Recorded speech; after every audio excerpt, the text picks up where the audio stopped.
ಮತದಾನದ ದೃಶ್ಯವನ್ನ ನೋಡ್ತಾ ಇದ್ದೀವಿ. ಸೆಲೆಬ್ರಿಟಿಗಳು ಬಂದು ಮತದಾನ ಮಾಡ್ತಾ ಇದ್ದಾರೆ, ರಾಜಕಾರಣಿಗಳು ಬಂದು ಮತದಾನ ಮಾಡ್ತಾ ಇದ್ದಾರೆ, ಜನಸಾಮಾನ್ಯರು, ಹಿರಿಯರು, ವಿಶೇಷ ಚೇತನರು ಬಂದು ಬಹಳ ಉತ್ಸಾಹದಿಂದ ಮತದಾನವನ್ನ ಮಾಡ್ತಾ ಇದ್ದಾರೆ. ದೃಶ್ಯಗಳಲ್ಲಿ ನೋಡ್ತಾ ಇದ್ದೀರಿ ನೀವು. ಎಚ್ ವಿಶ್ವನಾಥ್. ಜನ ಬೆಂಬಲ ಇರ್ತಕ್ಕಂಥದ್ದು ಮತ್ತು ಹೊರಗಡೆ ಕೂಡ ಮತ ಯಾಚನೆ ಮಾಡ್ತಾ ಇರ್ತಕ್ಕಂಥವ್ರು ಬಿಜೆಪಿ ಕಾರ್ಯಕರ್ತರು.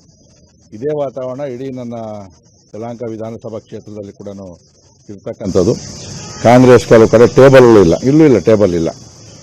ಸೊ ನಾವು 100ಕ್ಕೆ 100 ಭಾಗ ಚಿಕ್ಕಬಳ್ಳಾಪುರ ಲೋಕಸಭಾ ಕ್ಷೇತ್ರವನ್ನು ಅತ್ಯಂತ ಅಧಿಕ ಬಹುಮತಗಳಿಂದ ಗೆಲ್ತಕ್ಕಂಥ ಎಲ್ಲ ಸನ್ನಿವೇಶಗಳು ಕೂಡ ಇದೆ. ಈಗ ನಾನು ಕೂಡ ರೌಂಡ್ಸ್ ಹೋಗ್ತಾ ಇದ್ದೀನಿ ನಾನು.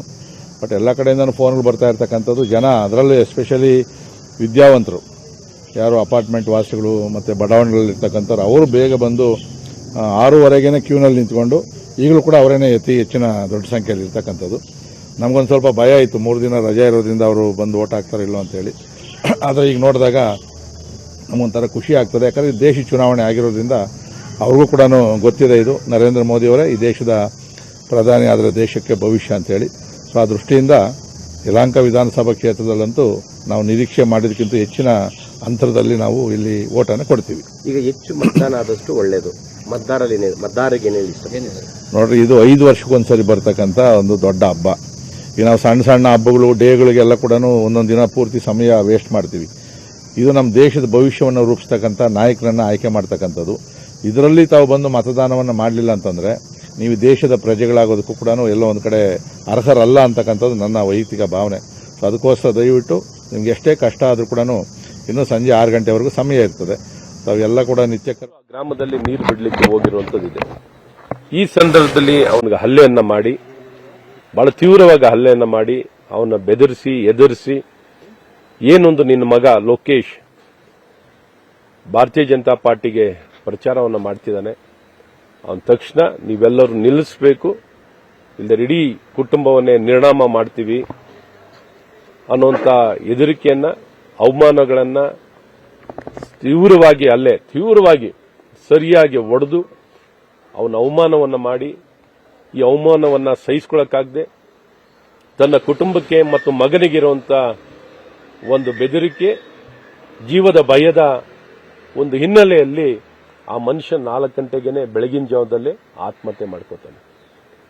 ಆತ್ಮಹತ್ಯೆ ಕೃಷ್ಣಯ್ಯ ಅನ್ನುವಂಥ ವ್ಯಕ್ತಿ, ಕೀಚವಾಡಿ ಅನ್ನುವಂಥ ಗ್ರಾಮ, ಹುಲಿದುರ್ಗ ಹೋಬಳಿ, ಕುಣಿಗಲ್ ತಾಲೂಕು, ಬೆಂಗಳೂರು ಗ್ರಾಮಾಂತರ ಲೋಕಸಭಾ ಕ್ಷೇತ್ರ.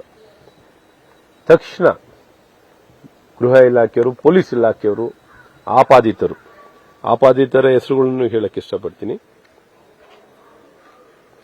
ಏನೊಂದು ನಟೇಶ್, ವೆಂಕಟೇಶ್, ರವಿಶಂಕರ್, ವರದಯ್ಯ, ಸಂತೋಷ್, ಈ 5 ಜನ ವ್ಯಕ್ತಿಗಳನ್ನ ಈ ಕೂಡಲೇ ಬಂಧಿಸಬೇಕು. ಅಲ್ಲೆಲ್ಲ ಸುರಕ್ಷತೆಯನ್ನು ಕೊಡಬೇಕು. ಇಂಥ ಯಾವುದೇ ಘಟನೆಗಳು ನಡೆಯೋ ರೀತಿಯಲ್ಲಿ ಈಗಾಗಲೇ ಈ ಮುಂಚಿನ ಹಲವಾರು ಘಟನೆಗಳು ನಡೆದಿರುವಂಥದ್ದು. ಎಲ್ಲ ಒಂದು ಕಡೆ ಗೃಹ ಇಲಾಖೆ ಮೃದು ಧೋರಣೆಗಳನ್ನ, ಕಾಂಗ್ರೆಸ್ ಪಕ್ಷದವರಿಗೆ ಎಲ್ಲ ಒಂದು ಕಡೆ ಉತ್ತೇಜನ ಕೊಡೋ ರೀತಿಯಲ್ಲಿ ಸಹಕಾರವನ್ನು ಸಾಫ್ಟ್ ಅಪ್ರೋಚ್ ಕೊಡುವಂಥದ್ದಾಗ್ತಿದೆ. ಇದನ್ನ ತಕ್ಷಣ ನಿಲ್ಲಿಸಬೇಕು ಅಂತ ಈಗಾಗಲೇ ಹಲವಾರು ಬಾರಿ ಕಂಪ್ಲೇಂಟ್ ಕೊಟ್ಟಿದ್ದೀವಿ. ಈಗಲೂ ಸಹ ಸಮಯ ಮಿಂಚಿಲ್ಲ. ಶಾಂತಿಯುತವಾಗಿ ಚುನಾವಣೆ ನಡೀಲಿಕ್ಕೆ ಬೇಕಾಗಿರೋ ಎಲ್ಲ ಕ್ರಮಗಳನ್ನು ವಹಿಸಿ, ಮತ್ತು ಈ ಏನು ಹಲ್ಲೆಯನ್ನ ಮಾಡಿ ಕೃಷ್ಣಯ್ಯ ಅನ್ನುವಂಥ ವ್ಯಕ್ತಿ ತನ್ನ ಜೀವನ ಕಳ್ಕೊಂಡಿದ್ದಾನೆ, ಆತ್ಮಹತ್ಯೆ ಮಾಡ್ಕೊಂಡಿದ್ದಾರೆ, ಅವರ ಹಲ್ಲೆನ ಮತ್ತು ಅವಮಾನವನ್ನ ಸಹಿಸಲಿಕ್ಕಾಗದೆ ಆತ್ಮಹತ್ಯೆ ಮಾಡ್ಕೊಂಡಿದ್ದಾರೆ. ತಕ್ಷಣ ಆಪಾದಿತರನ್ನ ಬಂಧಿಸುವಂತ ಕೆಲಸವನ್ನ ಮಾಡಬೇಕು ಅಂತ ಈ ಒತ್ತಾಯವನ್ನು ಮಾಡಿ.